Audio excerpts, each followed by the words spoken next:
Hey guys, Christina here, and today I wanted to talk a little bit about setting goals, but not in the traditional kind of set a goal at the beginning of the year or choose a word for the year kind of way, which seem to be really popular right now. For many years, what I've done is I've actually divided up the months and had a different theme or goal, if you will, for each month. And I found it just helps to keep things kind of fresh, more interesting, and I'm more likely to do it than if I just set one goal or just a couple goals that are a year long. So I wanted to share kind of how I set this up. I have my little list beside me. So typically what I would do is the first 3 months of the year are always the same. So in January, I always focus on inventory. And what that means is I'll set kind of 2 to 4 small goals within that month to complete. Usually one a week is kind of what I aim for. So things like going through my children's clothing, making sure that our clothing inventory is up to date. I'll post a link above if you want to see how we use a clothing inventory. Then going through our household things. Okay, what do we need to buy this year? Well, this child's gonna need braces, or this child's moving out of a crib and gonna need a mattress.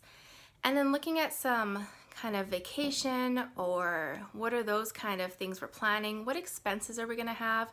Sometimes I'll go through the pantry and take a list of what we have, or a fridge and freezer, just finding out the things we have in our home. This also helps if we have anything extra, if we find we're not using things, we're able to post those for sale or to pass those on, which then ties into February, when I like to focus on finances. Now, I know a lot of people focus on finances in January, but I guess the way my brain works, it's better for me, it's easier for me to have the inventory done first, because then I know what I need to spend the money on and I know what I'm budgeting for.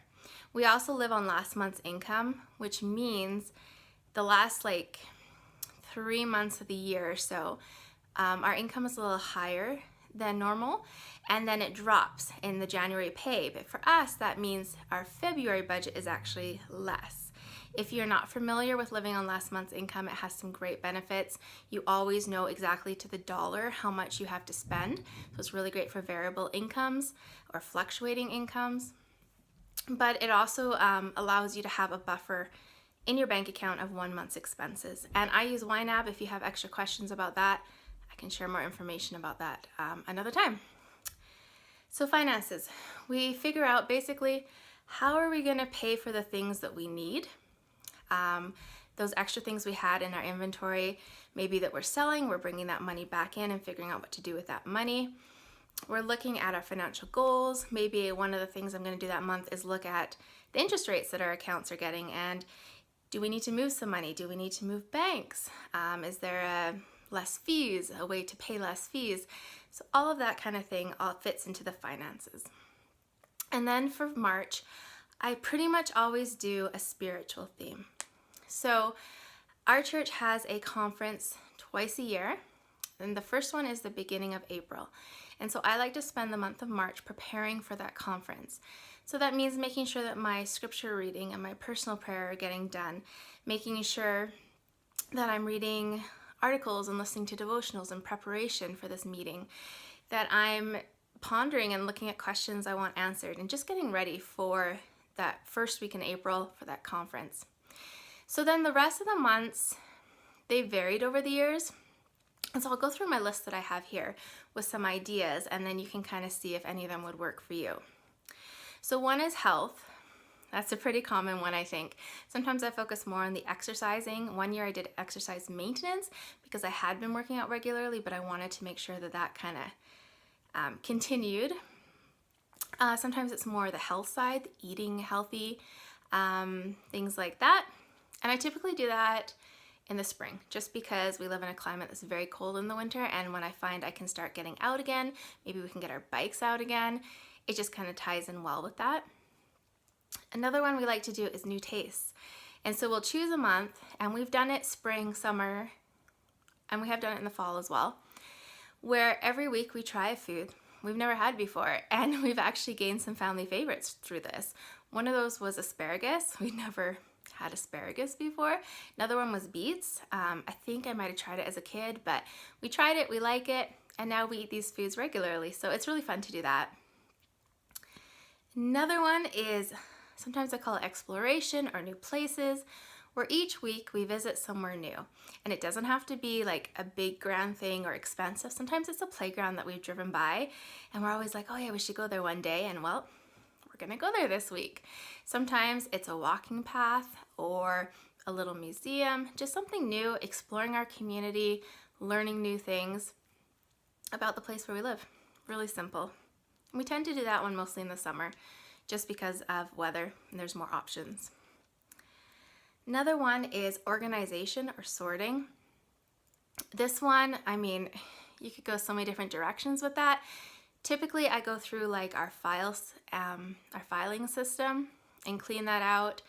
I do cupboards or pantry, sewing material, like anywhere you think that there needs to be some sorting or organization, you can choose one area each week and work on that.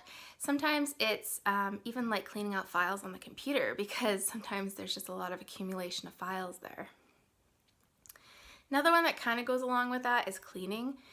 Sometimes those things that like the deep cleaning that, who has time sometimes? So in the past, it's helped to choose a month and have one thing to deep clean or one area each week. And that's kind of made it more manageable. That kind of yearly cleaning kind of idea. Another one is reading. There was a time where I was really not able to read books. If you're not familiar with our family, we have 3 boys who are all less than a year and a half apart, and then we have 2 other children as well. And so there was a time where reading just didn't happen very much for me, and so I focused on reading and I read a book a week. And I love reading, so it worked really well. And you can even go further. I think I chose like a fun book that I just wanted to read, a book where I was learning something like educational, a spiritual book. I can't remember what the 4th one was. But it just choose what works for you, right? Like what you're interested in or what you want to do. And that's one option there. Another one I typically do August or September is planning. We have 4 of our children have birthdays between August and November. There's Halloween, there's Thanksgiving, there's Christmas. And so I take the time to plan. I plan gifts, I plan meals, I plan projects, like if I'm gonna make a Halloween costume, I'm gonna have to start preparing for that. Birthday parties, getting Christmas cards ready, like starting to plan that process so they're ready to get sent out early. Just a month on planning and getting those things done that I need to do.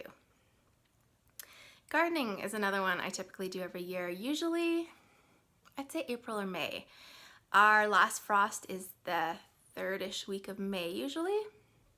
And so I prep the soil, we plan our garden where we're gonna plant, and if it's in May, then I will actually start planting. Sometimes I start planting a little earlier if I can, or doing seeds in the house.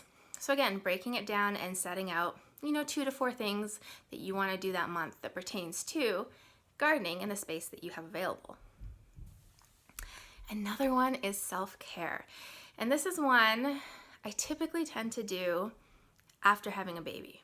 Like kind of at the end of the year or the beginning of the next year, because that's just so much more important, I think, when you've just had a baby. But in general, the self-care is important, and that can look like anything that you want it to look like, right? Whether that's getting enough sleep, drinking enough water, getting out for a walk a certain amount of times each week. It could be going to get your nails done, having a girls' night, taking a bath, whatever works for you, right? You just set down a few things for that month that you want to do, and that's what you work on. Oh, another one is new skill. And I think this one is really fun because maybe there's something you've always wanted to learn, and this gives you a set time so you don't feel overwhelmed. You have, about 30 days to work on a new skill and to focus on learning that new skill. Another one that I've done in the past is an old skill, and I think the one I can remember is piano. I had some piano lessons as a kid, but my piano playing is very, very basic, and so I wanted to kind of get back into that. And so I had that as my goal for the month, was learning a song and replaying some songs and just kind of playing the piano again. And it was actually really fun. I really enjoyed that one. Another one we've done, it's gonna sound kind of funny. but we've done dating. And we've just set out like 4 dates, usually at home or nearby, and spent that time focusing on getting a date in each week. Really simple. Another one I've really enjoyed is, I just call it like knowledge, and focusing on something that you want to learn. Or for me, if you're not familiar, my background is actually in social work, and so I had to take a number of classes or courses every year to keep my accreditation. And so I would do those courses online that month, or I would read books on new techniques, or I've done on parenting before, read books on parenting, and just whatever increases your knowledge base is a good thing to focus on that month, so that's an option. And then the last one is family. And I think I've always done it in December, just because it works so well with the holidays and with Christmas. And you can find 4 things you can do with your family that month, do 1 a week, and it doesn't feel like you're adding more on to what you already have to do in December. It's just, it fits in with December and with spending time with family. So just some ideas on that. And I have to tell you this, I kind of debated whether or not to share this with you, this video, and that's why it's not out the first week of January, because I don't know if I'm actually going to do it this year. We have some kind of uncertainty coming, and I'm not sure if I'm going to, or I'm going to do a scaled back version, but I thought, you know what, I'm going to share it, and I'm going to share the honest truth with you, because sometimes that's life. Sometimes you have to just go with what you can do. Maybe you choose 3 months, maybe you choose 6 months. Maybe you don't do any for a year. That's okay. There's a lot of pressure, it feels like sometimes, to when the ball drops and it's January 1st, be like, oh, I need a goal. I need all this planning. But planning can be done any time of the year. Goal setting can be done any time of the year. And you have to go with life and start with where you're at. So just some thoughts for you. If you've tried this before, go ahead and leave it in the comments section down below. I just wanted to add too that I found it really helpful to write it down. I would kind of do out the themes for each month at the beginning of the year, and then as each month came, I would kind of break it up into those goals or those themes that I wanted to do. And then I would do a review or a recap of kind of what worked, what didn't work, and what I was able to accomplish. I find the record keeping or being accountable is really a positive for me, so that might work for you as well. Otherwise, I'd love to hear, are you setting like a goal for the whole year or a plan, or what's your thoughts on the topic? I hope that this finds you having a great day. Take care.